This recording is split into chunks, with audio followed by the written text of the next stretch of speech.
Hello and welcome to How to Love Your Body. We are back with another episode, and right now we're in a little series of going through the 10 intuitive eating principles. Last week we did the first one. This week we're going to do the next two. And so principle number 2 is honor your hunger, and principle number 3 is make peace with food. How to love your body. So we're just going to have a conversation about it. I'll read a little bit from the book, and then we're just going to keep talking about it because we do find that it's really important to go back through these principles every now and then just because they are so important, but they also are not the only thing that matters in the world of dieting. But here we are. Let's talk about the intuitive eating principles. So, honor your hunger. I just want to read this really quick just to kind of give you the basis, and it's keep your body biologically fed with adequate energy and carbohydrates. Otherwise, you can trigger a primal drive to overeat. Once you reach the moment of excessive hunger, all intentions of moderate, conscious eating are fleeting and irrelevant. Learning to honor this first biological signal sets the stage for rebuilding trust with yourself and food. I think that's like so important, and so it just sounds so natural and just human of when it in regards to food, because it's literally just saying keep your body biologically fed like the first time around. And dieting, what it does is when you have that biological hunger, yes, naturally we would go eat something, but since we have diet culture mentality, it's really hard to honor our hunger, because the second you feel hunger, you may say, oh, I shouldn't eat because it's not 12 o'clock yet, I can't have lunch. So you're literally saying denying hunger. Or you have the I shouldn't eat because I've already eaten enough, or I can't eat that. You put morality in food.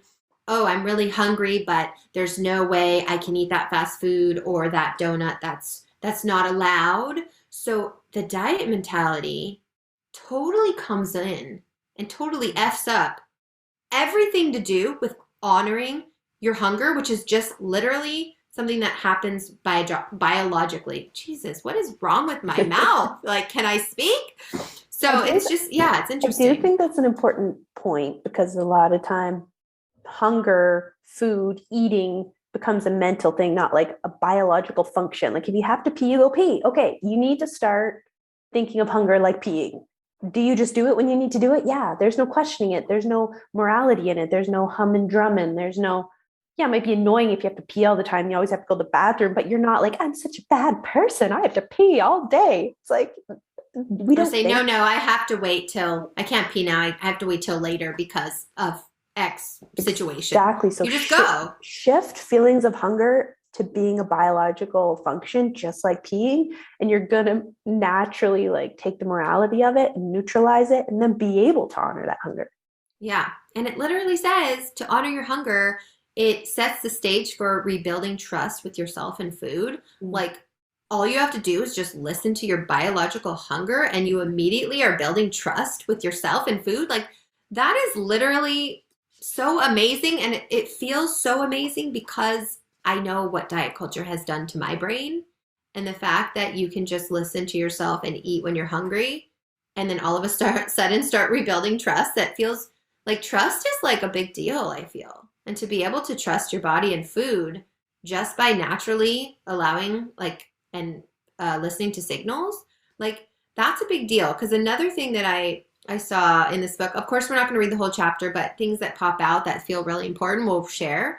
So it says food and energy are so essential to the survival of the human species that if we don't eat enough, we set off a biological fuse that turns on our eating drive, both physically and psychologically. So it's like the hunger drive is truly a mind-body connection.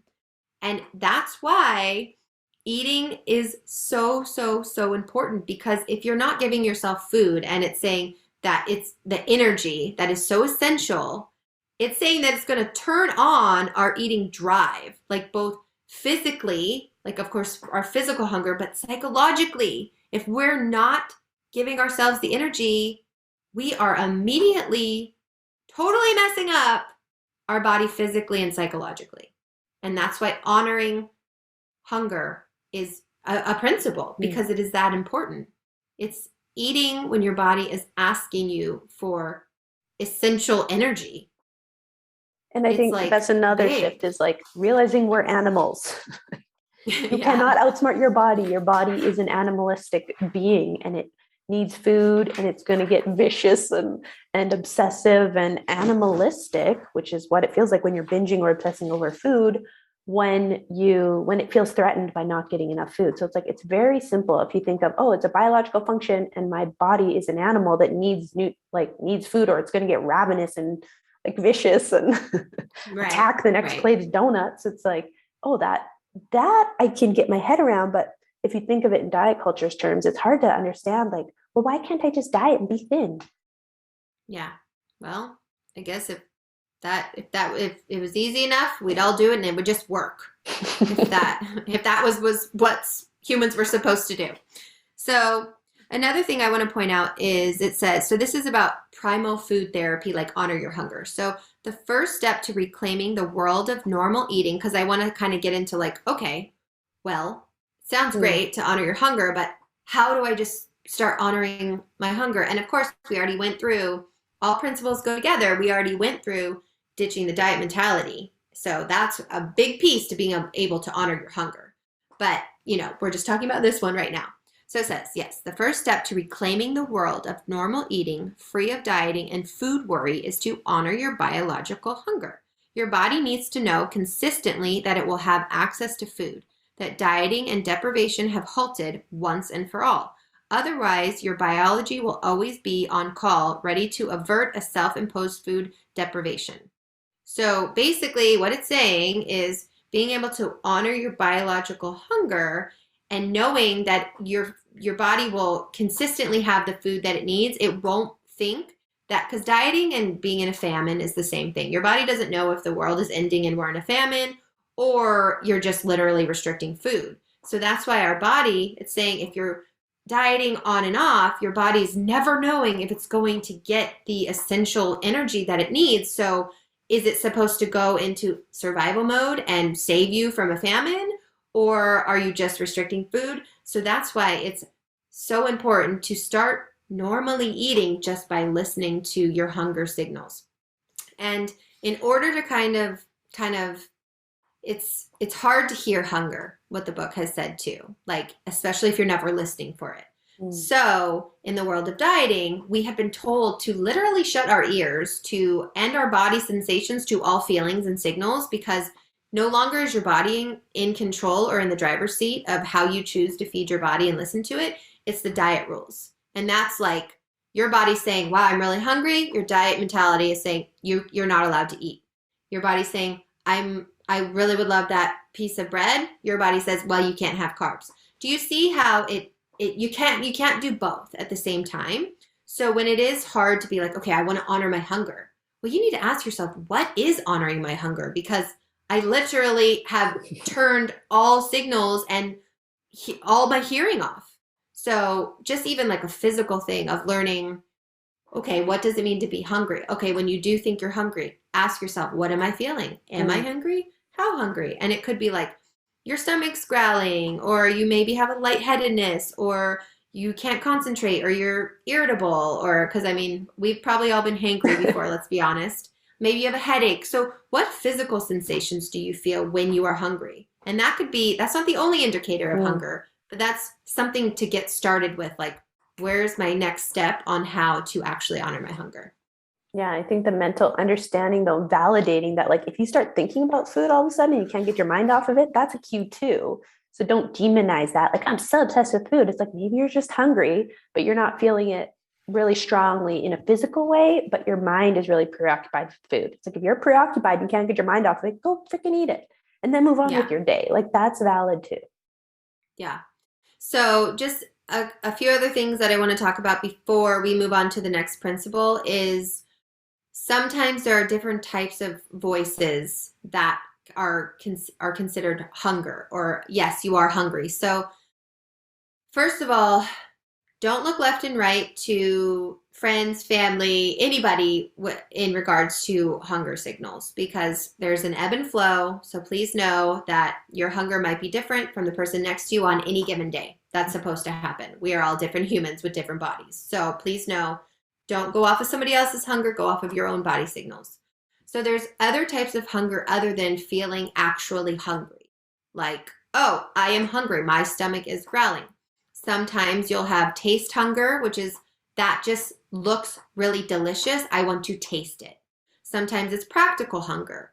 Oh, I'm not going to be home, so I'm going to eat ahead, or I'm not going to be able to eat on the plane flight, so I'm going to eat now. I'm not hungry, so I'm going to plan ahead because I know I will be hungry. So know that you can also eat in that situation. There's also emotional hunger. Sometimes, yes, we could do a whole nother episode on emotional eating. We probably already have.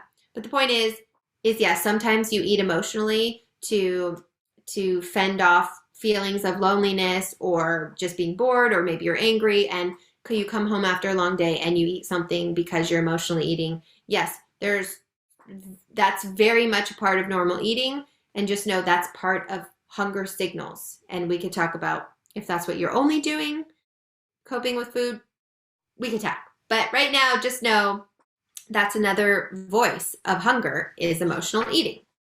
So it's really kind of paying attention. I think the point of going through this is, yes, it's important to talk about honoring your hunger, but also getting to know your own body and getting to know your own hunger and your own signals. And maybe you're like, my stomach never growls, so that's not the only signal though. Maybe it's like, wow, I've really realized I get lightheaded or I get a tiny headache, and that's my cue. And here's all the other ways that I practice hunger as well. Oh yeah, I do notice I come home and I eat that pizza and it helps me. That's great. Or that just tasted really good. Or yeah, I planned my lunch ahead. Yada, yada. So just really kind of get to know yourself this week and practice honoring your hunger in that moment instead of having any diet mentality attached to it. And I think that's something that we all forget. It's like, well, I know to honor my hunger. It's like, okay, but do you do it all the time? Are you regularly practicing that? Because this breakdown is like, I know we're far ahead in our podcast. This is like episode 193 or something. So we've had a lot of episodes and we're kind of going back to basics here. But if you've listened to all these episodes, or been listening to us for a while, and you're like, oh, I know. It's like, okay, but are you actually doing it? Because if you actually do all these things, you're going to feel a huge difference in your relationship with food, and how you think about food, and how you think about your body. But I think a lot of times we're like, I know, but we don't actually implement it. It's just like therapy. It's like the therapist says something, you're like, well, I know that. It's like, okay, but are you actually doing that? Yeah. Whatever it is, like you really have to practice and enact it consistently, then move on to the next thing. Don't think I know, and brush it off, because if you know, then why aren't you doing it? Mm-hmm. And there's a difference between knowing something logically and really actually believing in it and understanding it, but then actually viscerally feeling it inside your body. And like doing it. Yes. Feeling it, like knowing it, feeling it, doing it. There you go. Yeah. Okay, so let's all pay attention to honoring our hunger this week, and always. Next principle 3 is make peace with food. Okay. So, here we go. So this is call a truce. Stop the food fight. Give yourself unconditional permission to eat.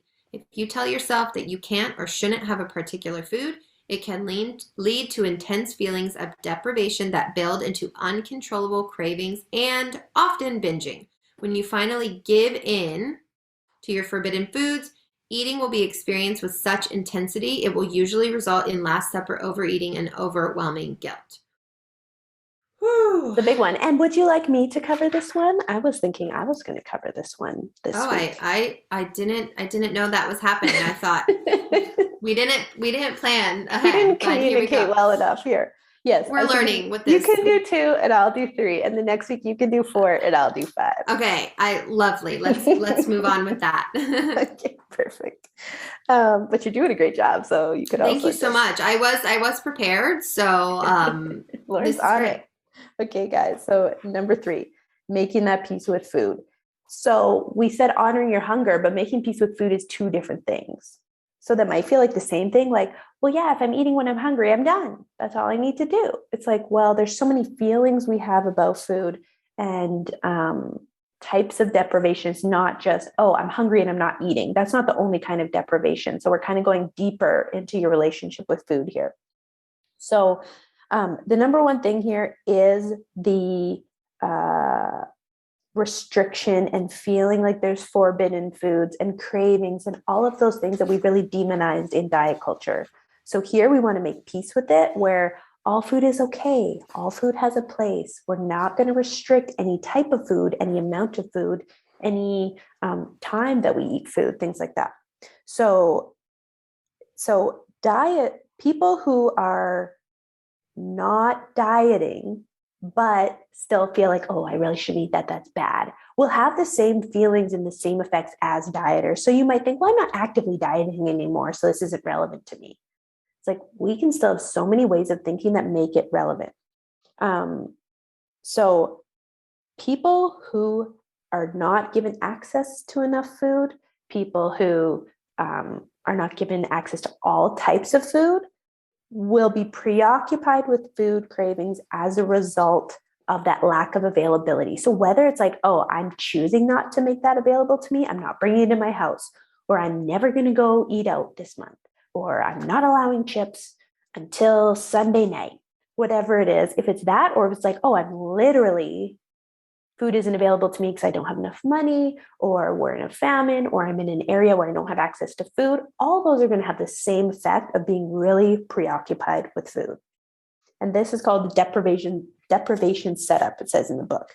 So it says being restricted from anything in life sets it up as to be extra special, regardless of your age. So you might feel like, oh, I'm an adult. Like, I'm not going to get super excited about cookies, or I can control myself. It's like, no, it's been shown that if you restrict anything, it's going to feel really special, particularly when it comes to food, because you have that biological need to eat.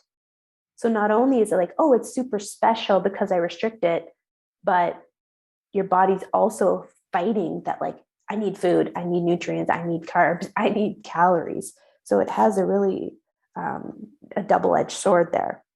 So when we do this, when something is forbidden, when something is really rare, the forbidden object is elevated to an overvalued level of specialness.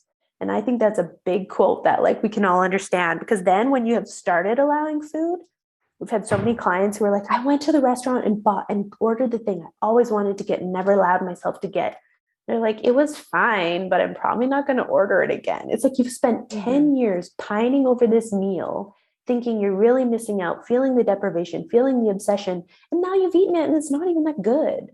Or this chocolate that was always your special chocolate you ate when you were cheating, and then now that you, like, can have any chocolate you want, it's like, that's not even a good one. Yeah. It's really interesting how, like, yes, this is all in the book. Like, we could read it from this book, but I think everybody probably has experienced that in some way without having to know that's a thing. You know, they're like, oh yeah, the moment I do allow myself more of it, or I don't feel so restricted, it does, maybe it still results in some type of excitement or obsession, but the second you do allow it, it does lose its, like, even they say, you know, anything in life, and especially food, because, I mean, yes, especially food. But even when you get a new phone or a new computer or a new car or whatever, that a new anything, it provides some sense of, like, specialness. And then probably all of us have realized anything really, really awesome or cool we've gotten in our life, it is still great and you might still enjoy it, but does it have that same specialness? Well, it becomes like the norm. Right. Like, we always say that with a house. We want to make food normal. Yeah. We say that, like, me and my husband say that with a house. Like, we really want to move to this different community, maybe, like, up level our house a little bit. But it's like, we truly understand that, like, it's fun to think about that. And we probably will move one day, but, like, we've been saying that for like 5 years. It's like, right. You would have already been bored with the house if you bought it 5 years ago. We bought it 5 years ago. It would just be the place we're living in. I'd probably have the same things in the background in my office. That's and right. it would just be normal. So it's like we put a lot of stock in like, oh, that new thing is going to give me that high, but then it dissipates. Well, it's the same with food in kind of a good way of like, okay, I don't allow myself carbs. So when I do have pizza, it's like an orgasmic, amazing experience. Pretty And it's like, much. so, but then you eat too much because you're so deprived that you feel like crap after. So it's actually a negative thing, but it feels so special and amazing. Well, if I said, okay, eat pizza every single day for dinner, by the end of the week, you're going to be like, it's pizza. Like, Yeah. kind of, it's And the fine. point is, I think a really, really, really key piece to point out, which you probably would have already pointed out with the book, it's not, we're not trying to get you to eat all the things that you really love to burn out from them or like kind of be sick of them. The point is, we just want to normalize them. So you Mm-hmm. can enjoy pizza whenever the heck you want to enjoy pizza. Maybe one day you might eat it all week because that's what truly sounded good, and then the next week you might not, or you'll ebb and flow between when you want pizza. Jenna's favorite food is pizza. She could eat it every single day if she wants. She doesn't because maybe it doesn't feel as great Yeah, today as it's it will on the expensive, weekend. and I don't think it would feel good after a while, and it doesn't taste as good. So it's like, I found the same thing with like coffees. Like I love coffee, and but sometimes I'm like I like it, but I'll just make it at home today because that freaking here in Canada is like $6 Canadian for a venti latte, and I like to get, if I'm going to get one, I'm going to get a big one. Yeah, if we're So going to it's like, Starbucks, we're going all the way. We're getting the big yeah, one. yeah. So, but and sometimes if I go a lot in a week, I'm like, I don't want to go again. Like it's just a lot of money. It's just a coffee. But if I like haven't been in a while, it feels so delightful and special and decadent to like go get a Starbucks coffee. And so it's the same with food. So it's not necessarily like it's good or bad. This isn't a moral situation. It's like, oh, it's bad that you think that food's really special. It's like, no, but if you look at your patterns, are you obsessing over that food and it feels like the be all end all? And so you don't allow it, but then when you do, it's like you can't control yourself. And so that's what we're looking at. It's not good or bad. It's just like, is that pattern working for you? Mm-hmm. So a psychologist stated that depriving yourself of something you want can actually heighten your desire for that very item. So the moment you banish a food, it paradoxically builds up a craving life of its own that gets stronger with each diet and builds more momentum as the deprivation deepens.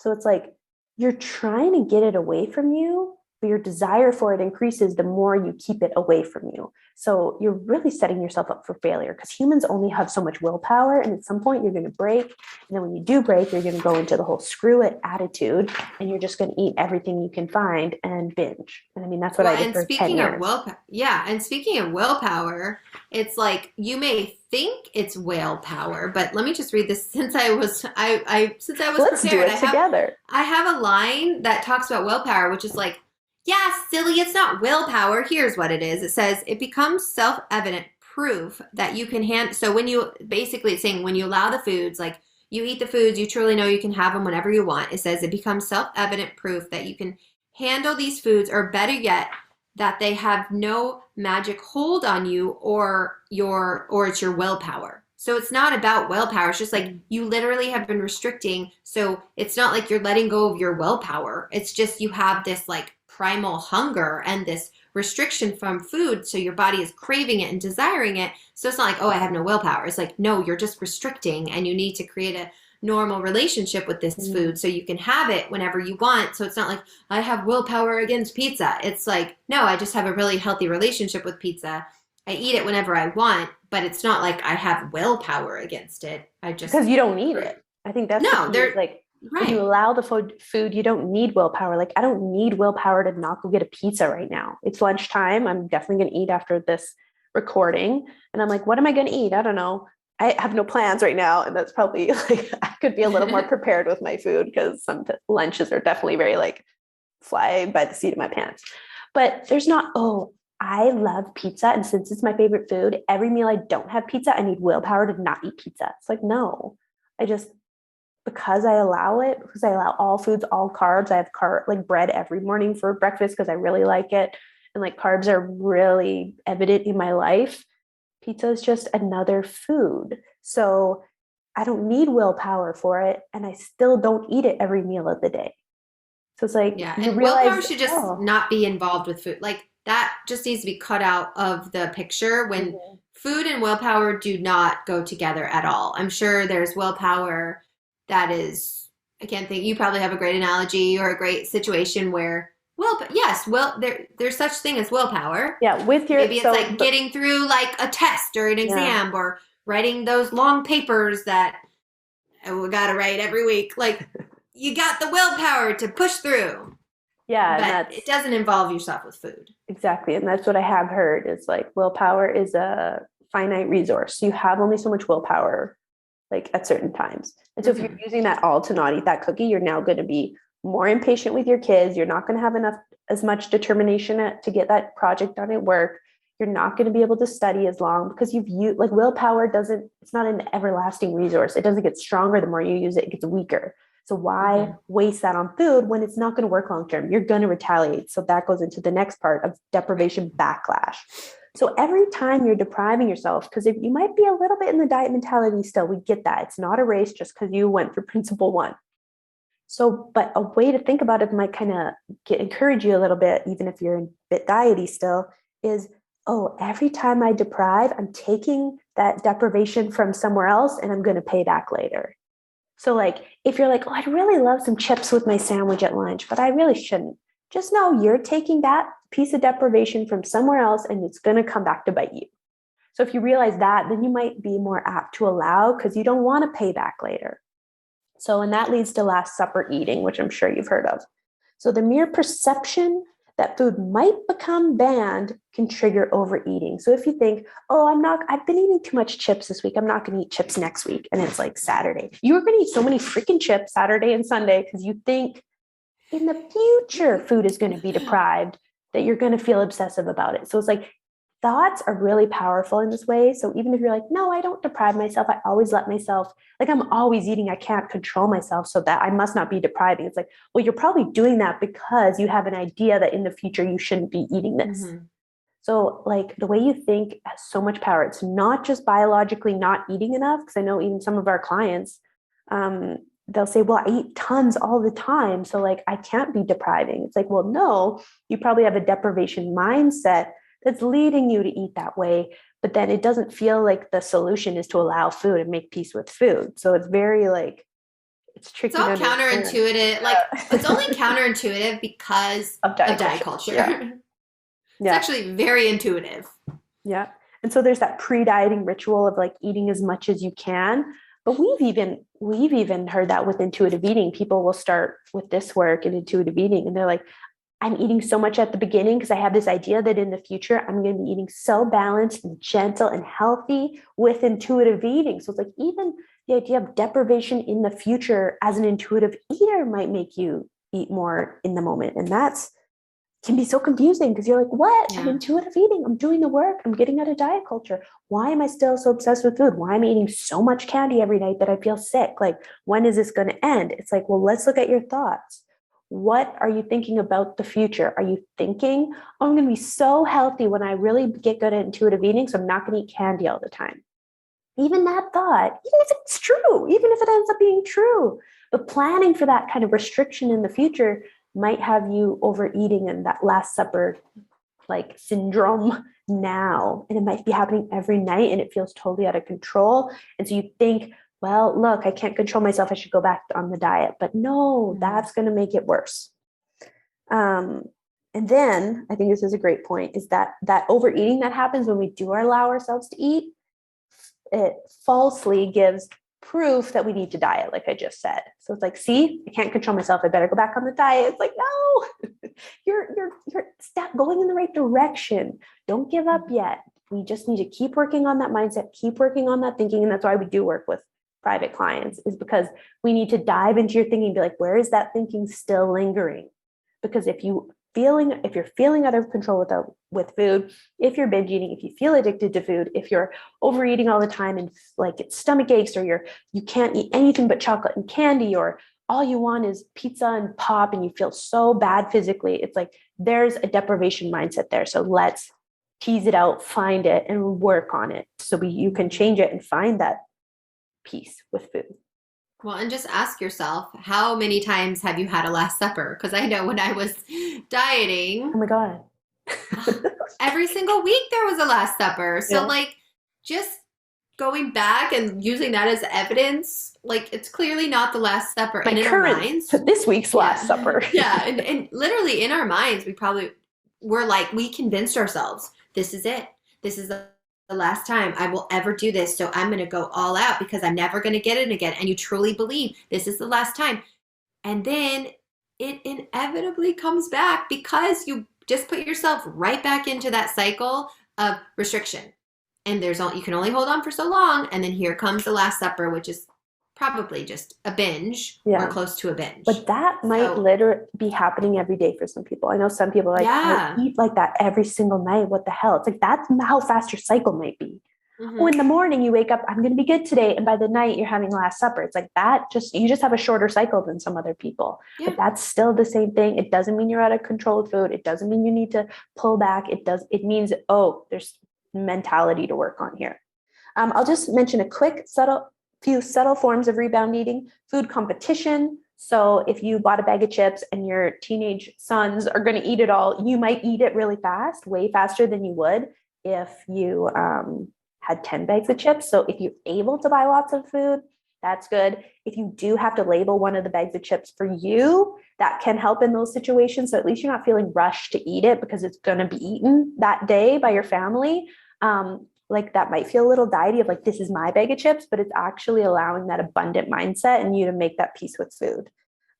Returning home syndrome. So if you have been away, you might feel deprived of like your routine foods of like when I went to Europe and you can't get like a nice big latte. It's very like European coffee is very different. And I like mine to not taste too much like coffee. so like I like the sweet stuff. Yeah. I like a big, and not even, I always get mine like half sweet because I don't like it too sweet, but I do like a sweetener in there. I do like milk in there. I don't like a tiny little strong coffee. So when I was in Europe, every time I saw like a Starbucks or a Costa Coffee, which is like kind of their more mainstream Americanized coffee shop, I would always get one, even if I didn't feel like it. So then when you get home, it's like, oh, there's a Starbucks down the street. Now you're getting it every day when you get home. So that can happen. The empty cupboard, if there's like literally just no food in the house, then when there is food in the house, you go way overboard. So having food in the house consistently can help with that. Depression era eating. So like if you literally had any time in your life where food was unavailable, like tangibly unavailable, whether it's where you lived or your family's income or something like that, that can haunt you the rest of your life. So that might still be affecting you. You might say, well, no, my cupboards are full of food now. It's like, well, if for 5 years you were struggling with food security, that can affect you later in life. So healing that's important. Once in a lifetime eating of like, I'm on a trip and it's a special place, I just got to eat as much as possible. It's like, you might still do that a little bit and that might be kind of fun.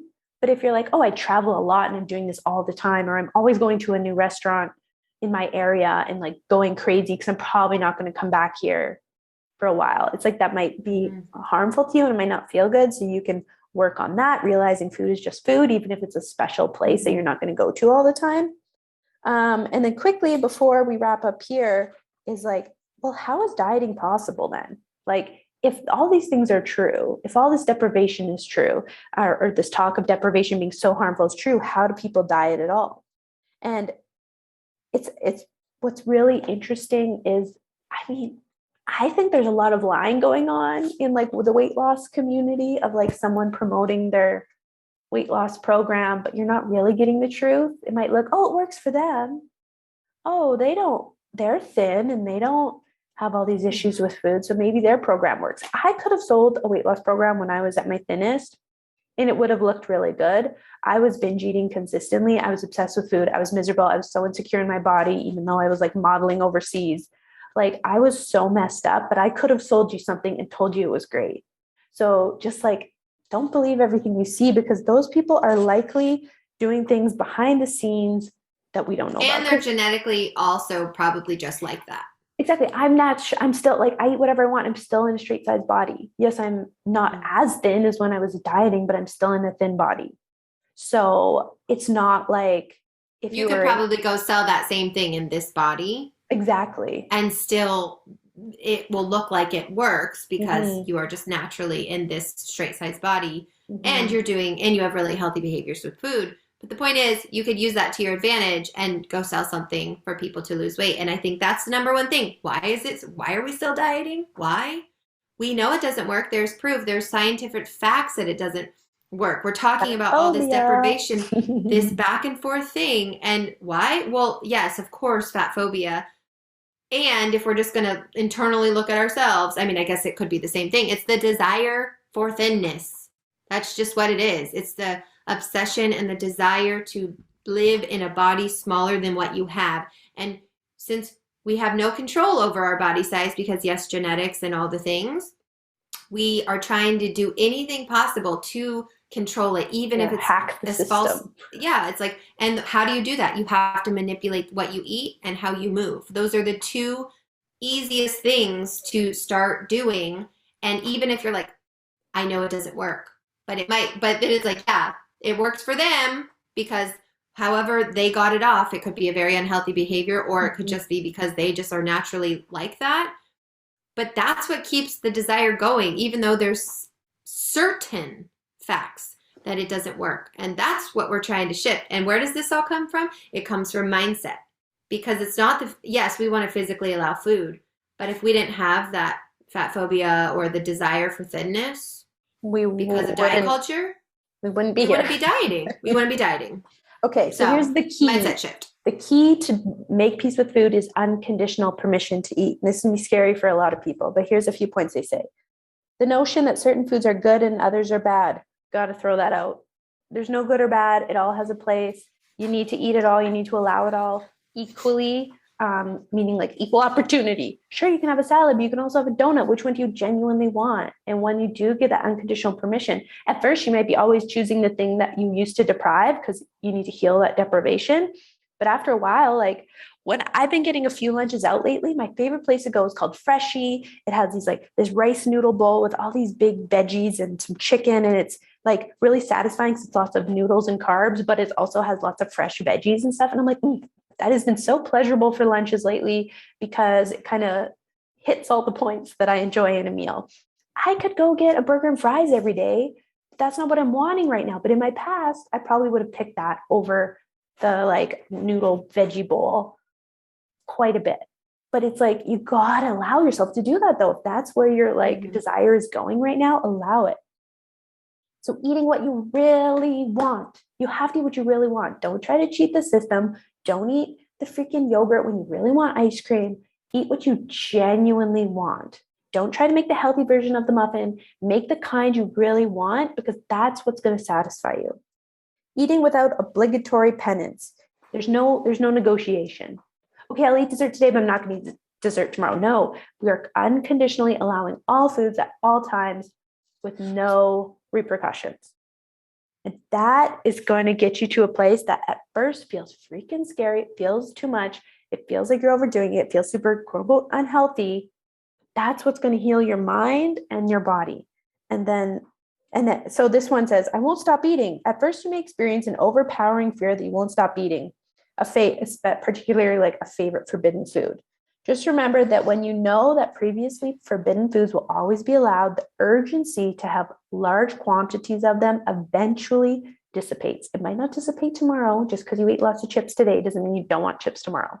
But I have worked with a client who was binging on potato chips every single night, like hardcore, like so much that they're sick. But every night they're like, why can't I stop this cycle?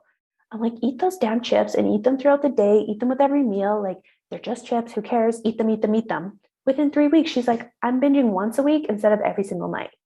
Like in 3 weeks, that's nothing. So imagine in 3 weeks from now, if you're binging even every week, you could go to like very minimal binging, if any. Like that's huge. And just from that genuine full permission, you don't want to do the pseudo permission because they'll say many of our clients will recount that when they allowed themselves to eat certain forbidden foods, they still overate and felt out of control. It's like this probably wasn't actually allowing yourself to eat. It probably wasn't allowing yourself to eat for a long enough time. Because when you first allow yourself to eat, it's going to feel like you're off the diet, right? And that's when we get that Last Supper eating. That's when we get like eating too much, binging.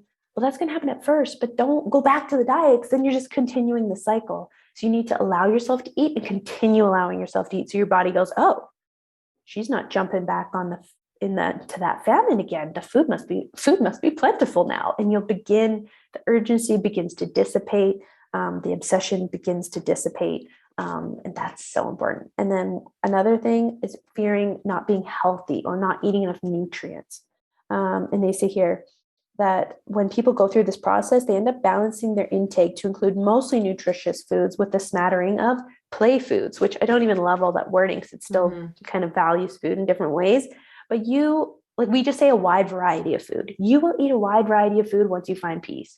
You will eat vegetables, you will eat fruit, you will eat grains, you will eat protein, you will eat dairy if you like it, you will eat fast food, you will eat sushi, you will eat pizza, you will eat smoothies, you will eat a wide variety of food, and it all has a place.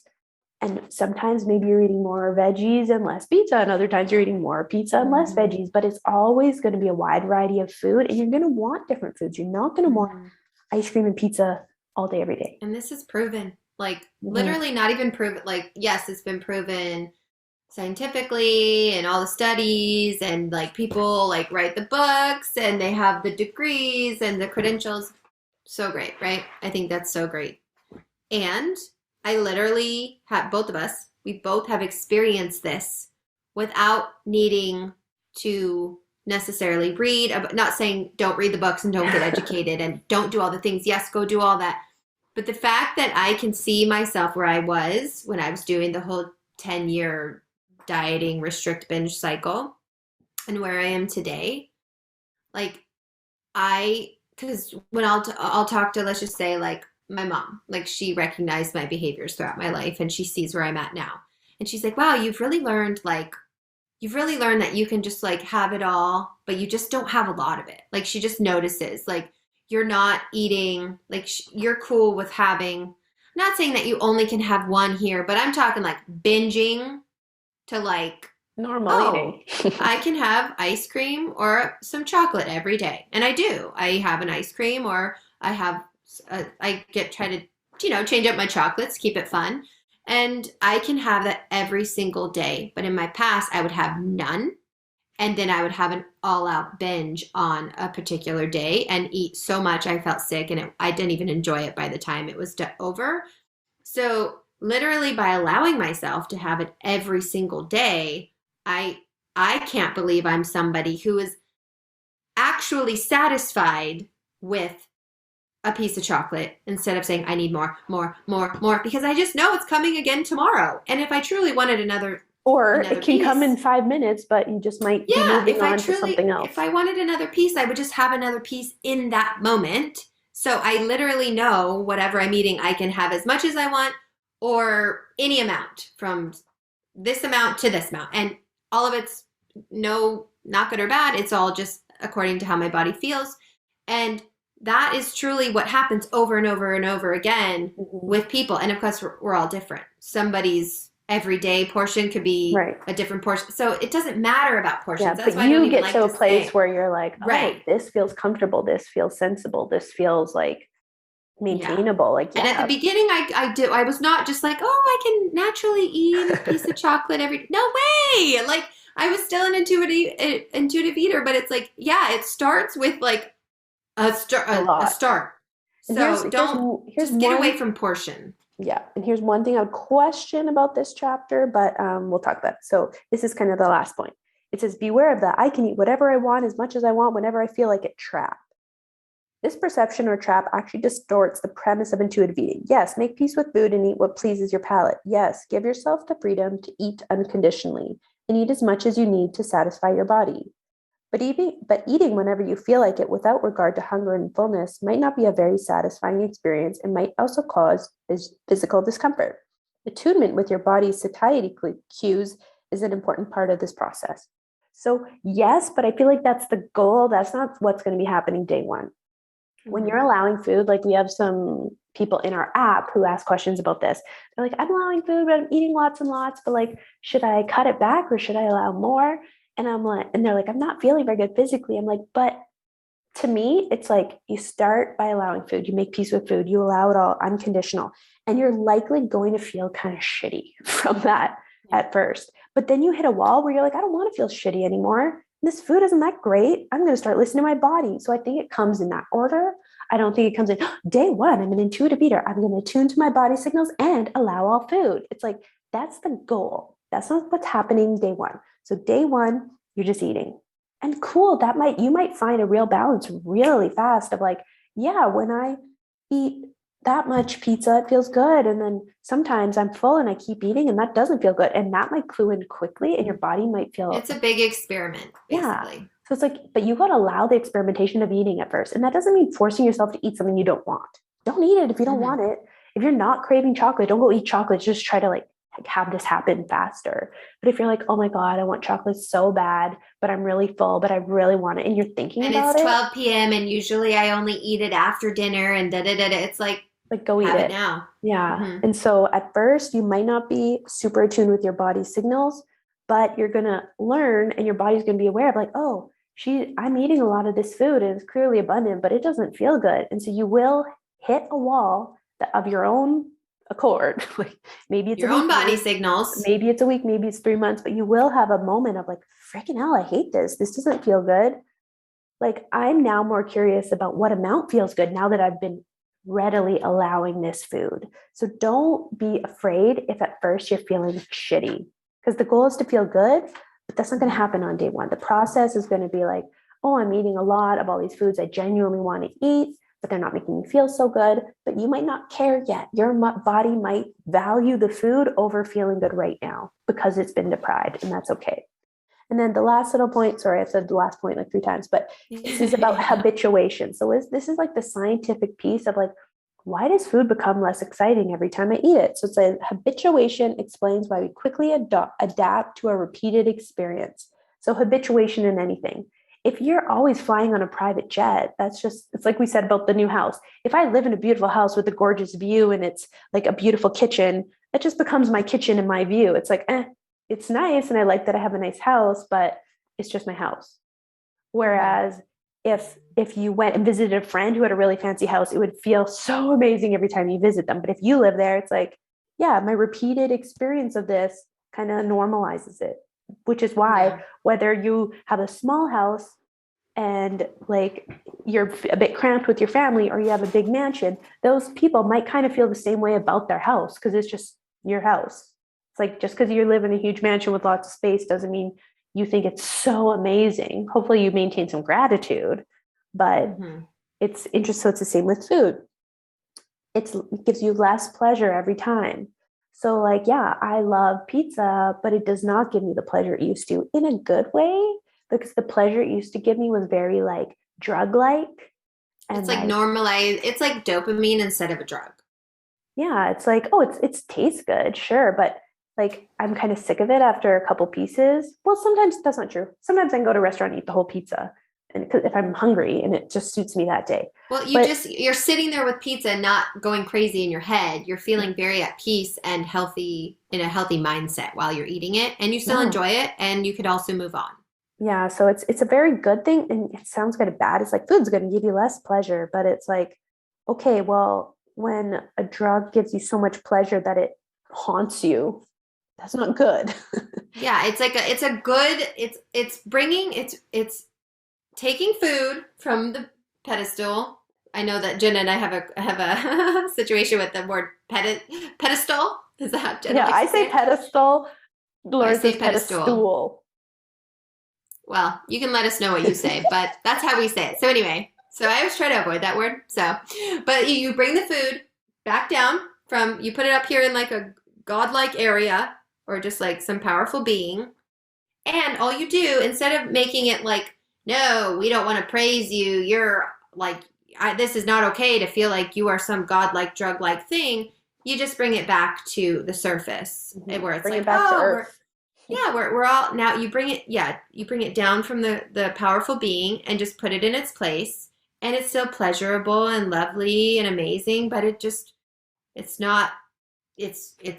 normal now. Yeah, like a massage is pleasurable, but am I obsessing about going to get a massage every waking moment? No, it's a healthy amount of enjoyment.